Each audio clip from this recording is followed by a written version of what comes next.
देखिए, करीब करीब पिछले 15 महीनों से भारतीय जनता पार्टी एक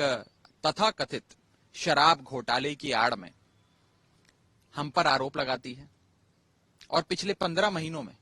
1000 जगहों पर इन्फोर्समेंट डायरेक्टरेट द्वारा रेडे करवाती है, सीबीआई द्वारा रेडे करवाती है। कई 100 अफसर इस पूरी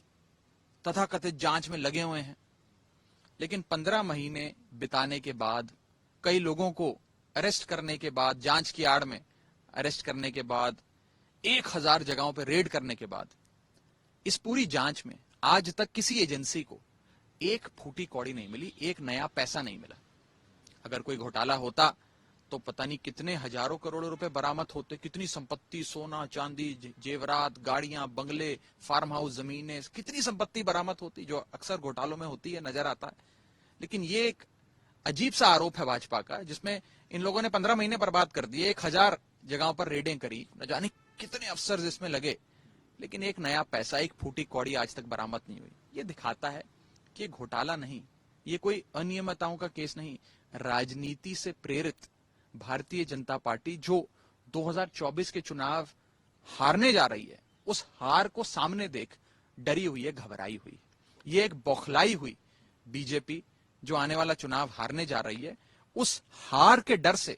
आनन फानन में ये काम कर रही है, जिसके तहत आज हमारी पार्टी के साथी संजय सिंह के घर पे ईडी की रेड करवाई गई है। मैं साफ तौर पे कहना चाहता हूं, जो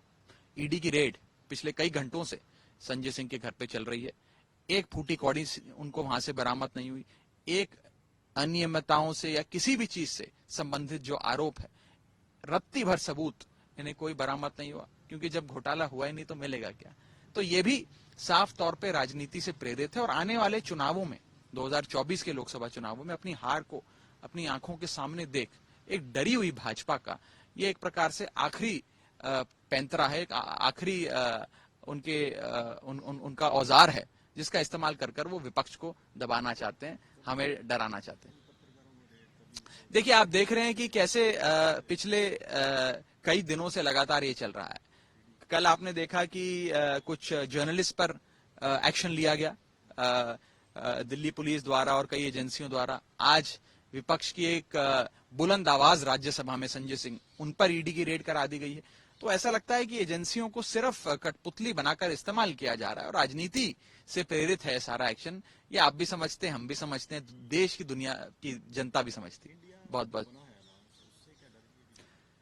देखिए, इंडिया अलायंस जो बना है, जो गठबंधन बना है,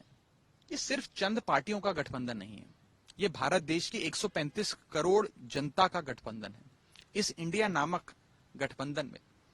इस देश की सारी आबादी समा जाती है। 135 करोड़ लोग जिस मर्जी मजहब से, धर्म से, जात से, बिरादरी से, भाषा से, शैली से, जिस मर्जी आर्थिक बैकग्राउंड से आते हैं, सब इसमें समा जाते हैं। और एक मजबूत दृढ़ संकल्प के साथ देश के लोगों ने इस गठबंधन को तैयार किया और संकल्प है इस देश को भाजपा से मुक्ति दिलाना, भाजपा को सत्ता से बेदखल करना और देश में एक नई व्यवस्था कायम करना जो इस देश को आगे बढ़ाए। आज कहीं ना कहीं उस इंडिया गठबंधन के डर से ही इस प्रकार के एक्शंस बीजेपी ले रही है, डरी हुई है, बौखलाई हुई है, घबराई हुई है और इसीलिए लोगों पर ईडी छोड़ी जा रही है।